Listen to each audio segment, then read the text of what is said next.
नमस्कार, बुलेटिन में आपका स्वागत है और मैं आपके साथ हिमानी। बुलेटिन का आगाज करेंगे एक बड़ी खबर के साथ। मैनपुरी से इस वक्त की बड़ी खबर आपको बता रहे हैं। लोकसभा उपचुनाव में जीत की ओर बढ़ रही है डिंपल यादव। मतगणना में समाजवादी पार्टी लगातार बना रही है बढ़त। 12:30 बजे तक डिंपल यादव को मिले 2,36,156 वोट। बीजेपी प्रत्याशी रघुराज सिंह शाक्य को 1,35,722 मत मिले। 12:30 बजे तक 1 लाख से ज्यादा वोटों से आगे चल रही है डिंपल यादव। और ये तस्वीरें भी आपको दिखा रहे हैं मैनपुरी उपचुनाव को लेकर। लोकसभा उपचुनाव में जीत की ओर बढ़ रही है डिंपल यादव। मतगणना में समाजवादी पार्टी लगातार बढ़ रही है आगे। 12:30 बजे तक डिंपल यादव को अब तक 2,36,156 वोट मिले हैं। ये तस्वीरें भी आपको दिखा रहे हैं जहां मतगणना लगातार जारी है। मैनपुरी उपचुनाव को लेकर ये खबर आप तक पहुंचा रहे हैं जहां डिंपल यादव की जीत की ओर बढ़ रही है और मतगणना में समाजवादी पार्टी लगातार अपनी बढ़त बना रही है। बीजेपी प्रत्याशी रघुराज सिंह शाक्य को 1,35,722 मत मिले हैं। 12:30 बजे तक 1 लाख से ज्यादा वोटों से आगे चल रही हैं डिंपल यादव।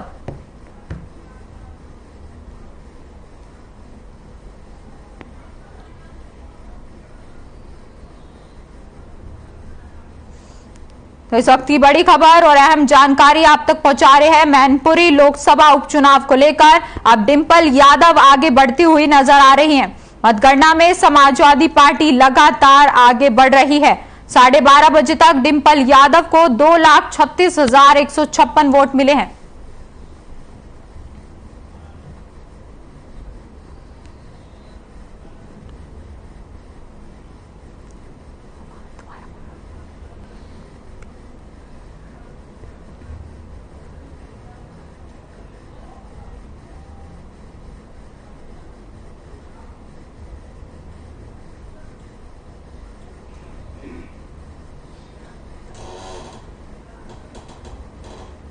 वहीं इस खबर की अधिक जानकारी के लिए हमारे संवाददाता नफीज अली हमारे साथ मैनपुरी से जुड़ चुके हैं। नफीज, आपसे जानना चाहूंगी कि क्या कुछ ज्यादा जानकारी मिल पा रही है मैनपुरी उपचुनाव को लेकर?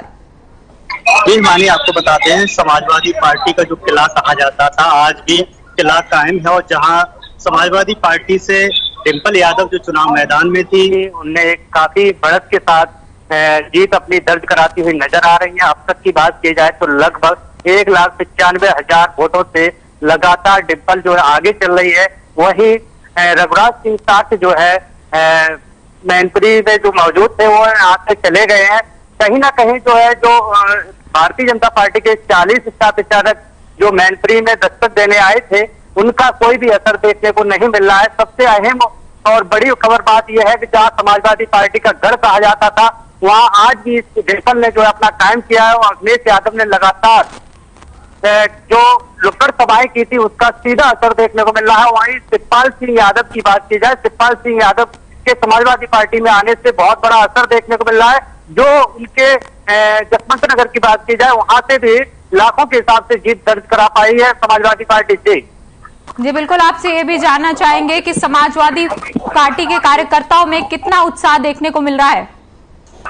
जिस तरीके से समाजवादी पार्टी लगातार बढ़त बनाए हुए है उसी हिसाब से समाजवादी पार्टी के कार्यालय एवं ग्रामीण क्षेत्रों में भी समाजवादी पार्टी के कार्यकर्ताओं में भारी खुशी का माहौल देखने को मिल रहा है। वहीं काफी खुश नजर आ रहे हैं।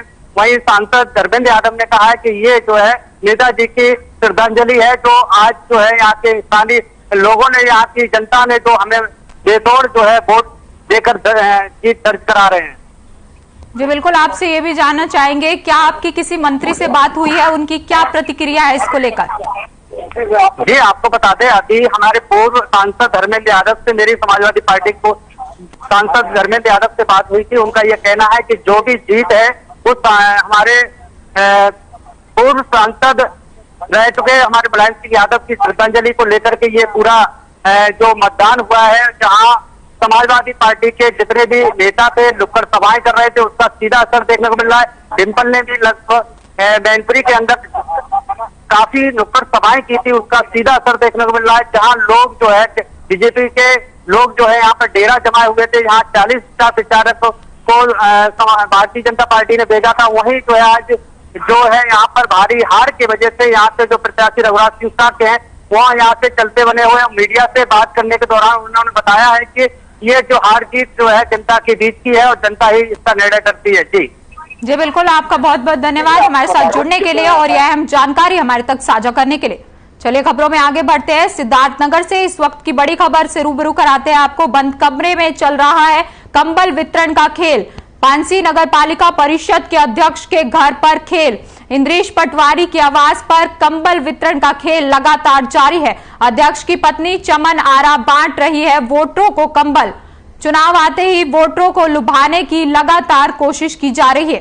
पांसी नगर पालिका परिषद के सपा से है अध्यक्ष इंद्रेश पटवारी। धर्मपत्नी चमन आरा बंद कमरे में बांट रही है कंबल।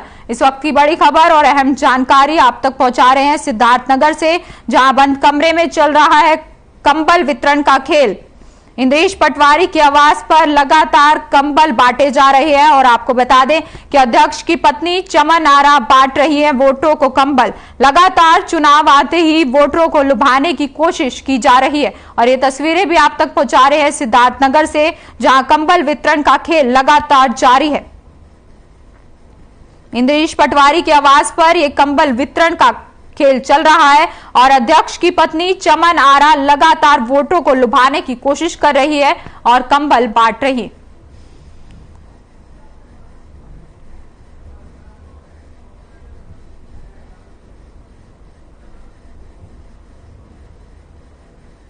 तो ये तस्वीरें भी आपको दिखा रहे हैं सिद्धार्थनगर से, जहां बंद कमरे में लगातार कंबल वितरण का खेल चल रहा है। आपको बता दें कि इंद्रेश पटवारी के आवास पर लगातार कंबल बांटे जा रहे हैं और चुनाव आते ही वोटरों को लुभाने की कोशिश की जा रही है। पांसी नगर पालिका परिषद के सपा से है अध्यक्ष इंद्रेश पटवारी और धर्मपत्नी चमन आरा बंद कमरे में लगातार कंबल बांटती हुई नजर आ रही है। ये तस्वीरें भी आप तक पहुंचा रहे हैं सिद्धार्थनगर से।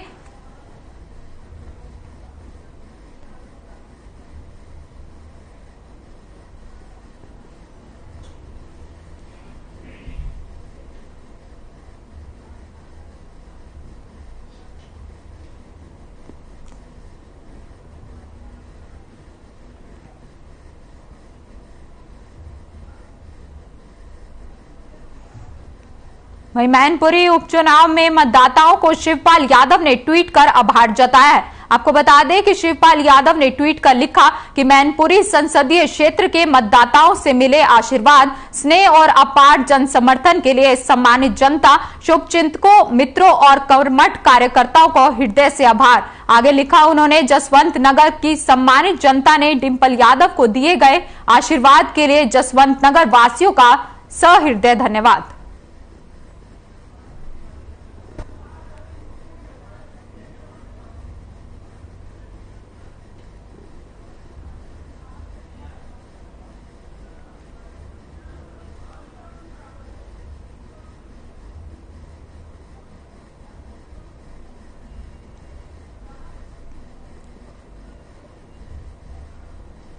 नई खबर बदायूं से है, जहां जीएसटी के संदर्भ में राज्य कर विभाग की छापेमारी की है, जिसके चलते व्यापारियों ने अपनी दुकानें बंद कर दी हैं। आपको बता दें कि बुधवार को राज्य कर विभाग परिक्षेत्र ने बताया कि जीएसटी के संदर्भ में कुछ प्रतिष्ठानों की शिकायत आ रही थी, जिस पर छापेमारी की गई है। साथ ही उन्होंने कहा कि किसी भी दुकानदार को परेशान होने की जरूरत नहीं है और जहां अनियमितताएं पाई जाएंगी वहां पर छापेमारी की जाएगी।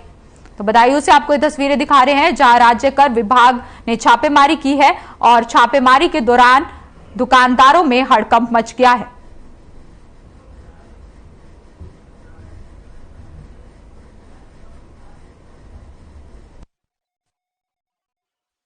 नहीं, इसमें ऐसा है कि कुछ फर्मों की अनियमितता के विषय में सूचना प्राप्त हुई है, जिस पर कार्रवाइयाँ हो रही हैं। लेकिन इसका ये अर्थ बिल्कुल नहीं है कि पूरा व्यापार बंद कर दिया जाए, पूरा बाजार बंद कर दिया जाए।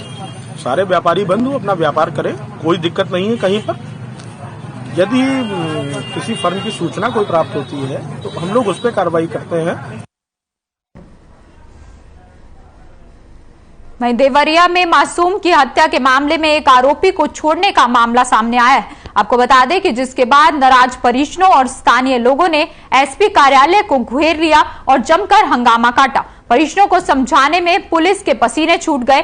आपको बता दें कि कल मासूम का अपहरण के बाद अपहरणकर्ताओं ने हत्या कर उसके शव को कुशीनगर के हाटा कोतवाली क्षेत्र में फेंक दिया था, जिसके बाद पुलिस ने एक आरोपी को गिरफ्तार किया है और फिर उसे छोड़ दिया गया।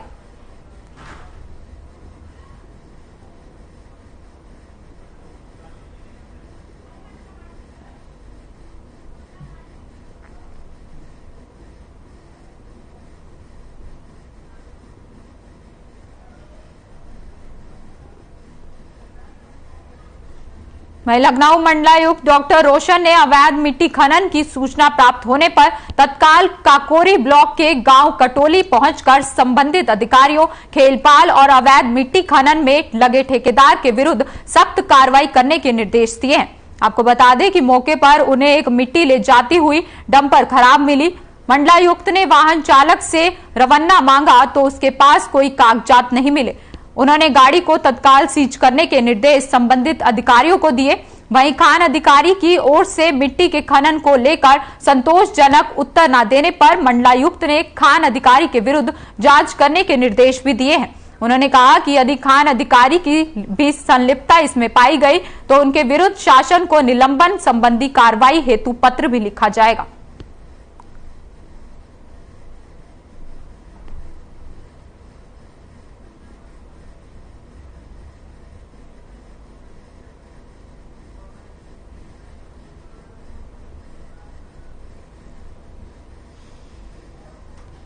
वहीं मिर्जापुर में केबी महाविद्यालय में डॉक्टर भीमराव अंबेडकर के परिनिर्वाण पर आयोजित कार्यक्रम में समाजवादी छात्र सभा के कार्यकर्ताओं ने जमकर हंगामा किया, जहां दोनों पक्षों में मारपीट के चलते कार्यक्रम स्थगित कर दिया गया। वहीं मामले की सूचना मिलते ही मौके पर पहुंची पुलिस ने समझा बुझाकर मामला शांत करवाया। साथ ही मामले की जानकारी देते हुए एसपी सिटी श्रीकांत प्रजापति ने बताया कि महाविद्यालय प्रशासन की तरफ से तहरीर मिलने पर उचित कार्रवाई की जाएगी। मिर्जापुर से आपको ये तस्वीरें दिखा रहे हैं जहां सपा छात्र सभा के कार्यकर्ताओं ने जमकर हंगामा किया है।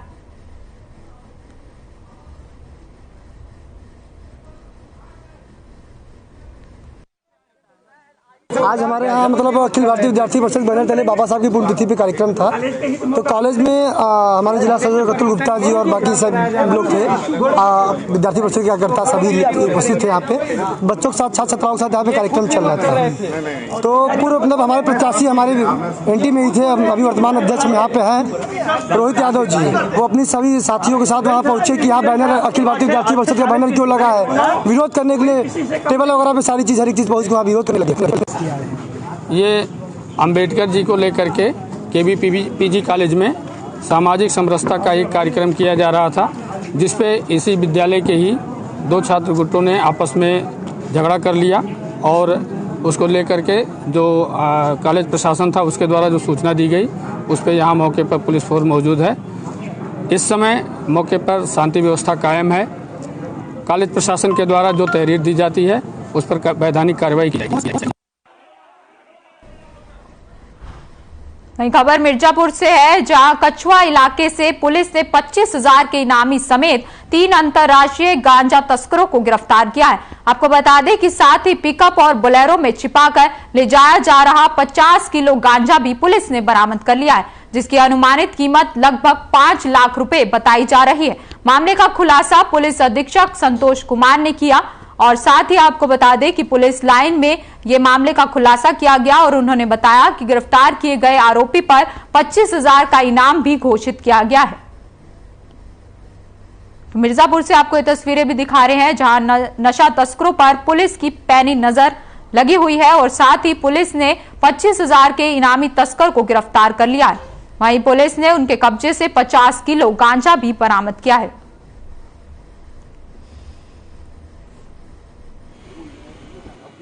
जनपद मिर्जापुर में जो नशे के खिलाफ जो अभियान चल रहा है उसमें थाना कछुआ एवं स्वाट टीम को बड़ी सफलता हाथ लगी है। एक 25,000 के वांछित इनामी के साथ उसके 2 अन्य सदस्य उसके गैंग के जो गांजा तस्करी का कार्य करते थे वो पकड़ा गए हैं।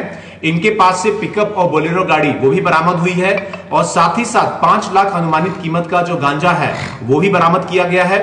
3 लोग गायत्री प्रसाद, संदीप और करमवीर यादव, इन तीनों की गिरफ्तारी की गई है। वहीं नोएडा में टैक्स चोरी कर राजस्व को नुकसान पहुंचाने की शिकायत पर स्टेट जीएसटी टीम ने लगातार ताबड़तोड़ छापेमारी की जा रही है। आपको बता दें कि नोएडा में 18 स्थानों पर 10 टीमें छापेमारी कर रही है।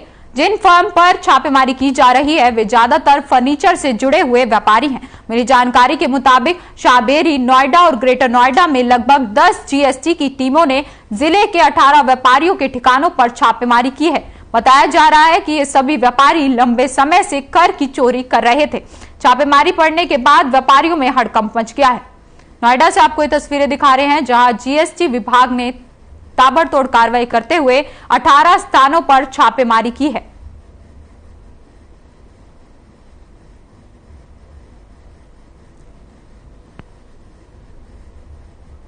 राजकर विभाग के अधिकारियों द्वारा डाटा एनालिसिस और में पाया गया है कि यहाँ पर कुछ व्यापारी बिना पंजीयन के बड़ा व्यापार कर रहे हैं। कुछ व्यापारियों द्वारा पंजीयन लेने के बावजूद जो राज्य सरकार को दे कर है वो जमा नहीं किया जा रहा है। तो उस डाटा एनालिसिस और इंटेलिजेंस के आधार पर राजकर विभाग नोएडा के अधिकारियों द्वारा 10 टीम गठित करके कुल 40 अधिकारियों से परसों से ही दिनांक 5 दिसंबर 2022 से हम लोग लगातार अभियान चला करके अपवंचन के विरुद्ध एक अभियान चला रहे हैं। वहीं प्रदेश में 3 सीटों पर हुए उपचुनाव के नतीजे आज सामने आ जाएंगे। ये सीटें रामपुर विधानसभा, खतौली विधानसभा और मैनपुरी लोकसभा है, जिसको लेकर ADG law and order Prashant Kumar का बयान सामने आया है। उन्होंने कहा कि सभी जगहों पर मतगणना को लेकर सुरक्षा के पुख्ता इंतजाम किए गए हैं। जहां भी ईवीएम रखी गई है वो जगह अर्धसैनिक बलों की निगरानी में है। मतगणना स्थल पर आने जाने वाले लोगों और गाड़ियों की चेकिंग की जाएगी।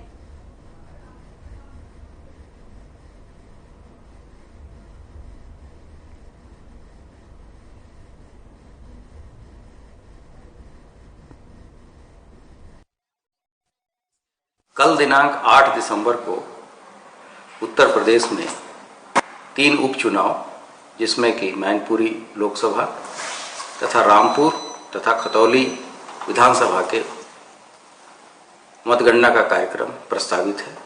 इस हेतु इन सभी जगहों पे जहां की मतगणना होनी है व्यापक सुरक्षा व्यवस्था सुनिश्चित कराई गई है। ईवीएम को केंद्रीय अर्धसैनिक बलों के सुरक्षा में रखा गया है। कल वहां समय से पहले ही त्रिस्तरीय चेकिंग की व्यवस्था रहेगी ताकि कोई भी अवांछनीय तत्व मतगणना स्थल पर न जाने पाए। इसके साथ ही साथ कोई भी व्यक्ति कोई आग्नेयास्त्र या अस्त्र शस्त्र लेके न पहुंचने पाए। इसके अतिरिक्त बैरियर्स लगा के प्रॉपर चेकिंग कराई जाएगी। सभी वरिष्ठ अधिकारी मौके पर मौजूद रहेंगे।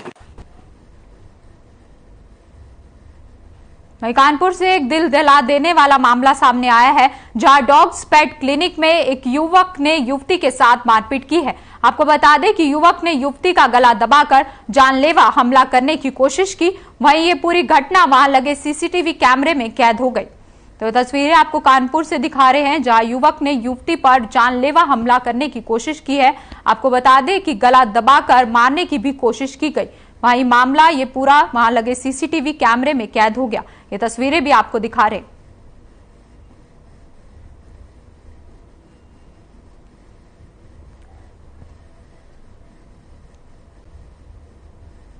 वहीं हमीरपुर जिले में हुई निर्मम हत्या का पुलिस ने अब खुलासा कर दिया है। पुलिस ने सीसीटीवी फुटेज के आधार पर 2 लोगों को गिरफ्तार किया है।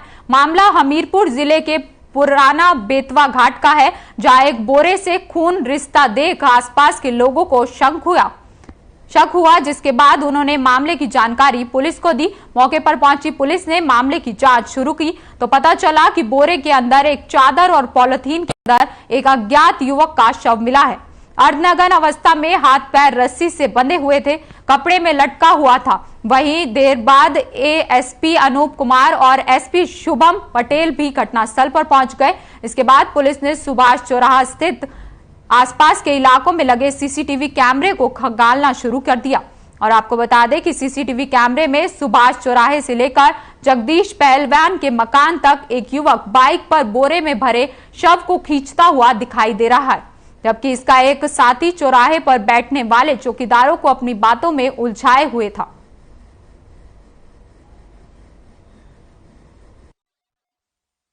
कि थाना कोतवाली क्षेत्र में आज सुबह पुलिस को सूचना मिली कि एक व्यक्ति की बॉडी यहाँ पर एक बोरे में बंद मिली है। तो तत्काल पहले यूपी 112 की गाड़ी यहाँ पर पहुँची और थाना इंचार्ज और मैं स्वयं यहाँ मौके पर उपस्थित हूँ। तो उक्त व्यक्ति की बॉडी यहाँ पर मिली है, इसकी शिनाख्त की जा रही है और साथ ही इस पूरे रूट पर जो सीसीटीवी फुटेज है तो उनको भी तलाश किया जा रहा है। तो जैसा अब तक प्रारंभिक जांच में आया है कि रात्रि लगभग 3 से 4 बजे के बीच में ये बॉडी यहाँ पर डाली गई है और इसकी आगे जांच चल रही है और शीघ्र ही इस घटना का अनावरण किया जाएगा। वहीं बस्ती पुलिस ने हत्या मामले को सुलझाते हुए 2 आरोपियों को गिरफ्तार किया है। आपको बता दें कि थाना हरैया में नेशनल हाईवे के पास खेत में शव मिला था। मृतक की पहचान फैजाबाद के रहने वाले राम नरेश के रूप में हुई है। पुलिस ने जांच में पाया कि मृतक शत्रुघ्न नाम के शख्स के साथ बाइक पर जाता देखा गया था। पुलिस ने जांच आगे बढ़ाते हुए आरोपी शत्रुघ्न को गिरफ्तार कर पूछताछ की तो आरोपी ने पूरा गुनाह अपना कबूल लिया। हत्या की वारदात को अंजाम एक युवती के चक्कर में दिया गया था।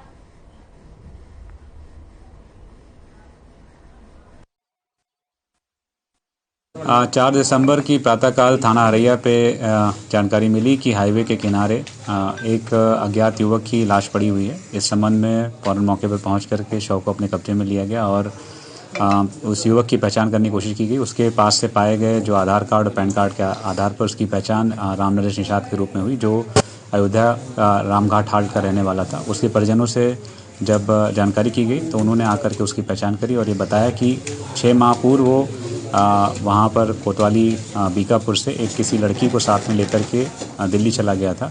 तो उन्होंने शक के आधार पर उस लड़की के 2 अन्य जीजा के खिलाफ।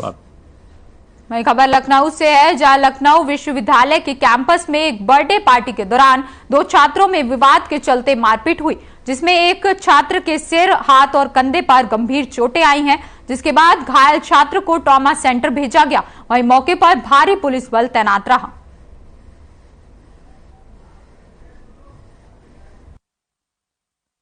देखिए, विश्वविद्यालय में जो लड़ाई हुई है इसका नाम अभिराज है और कुछ जैसे ये साइंस किशोरी कैंटीन में बैठकर चाय समोसा खा रहे थे तो वहाँ पर कुछ 6-7 लोग आते हैं और इसके ऊपर हमला धारदार चाकू से हमला कर देते हैं। लोग का भी पता नहीं चल पाया है और जो होगा उसको हम लोग पूरा बताएंगे कि कौन थे, कहाँ से थे, सारी जानकारी बाद में।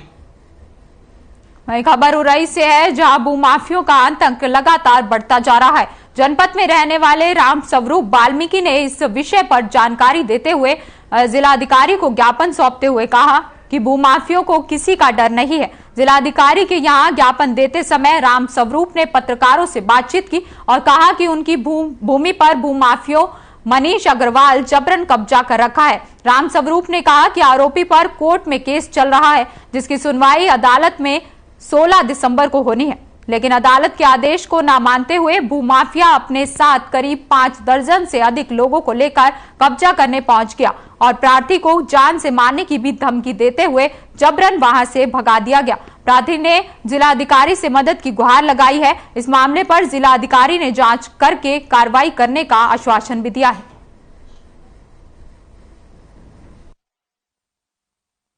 भूतपूर्व सैनिकों जिलाधिकारी के लिए एक पत्र देने के लिए आए हैं कि हमारे जमीन पर काजू सीट वगैरह दबंग लोग कब्जा कर रहे हैं श्रीमान। इससे पहले भी हम 8 तारीख को आए थे, तभी हमने 9 तारीख को हमने कहा था कि हमारी जमीन पर कब्जा न किया है, लेकिन वो लोग नहीं माने। शासन प्रशासन की मंशा से अपने कब्जा कर रहे हैं सर। फिलहाल इस बुलेटिन में इतना ही। आप बने रहिए हमारे साथ। नमस्कार।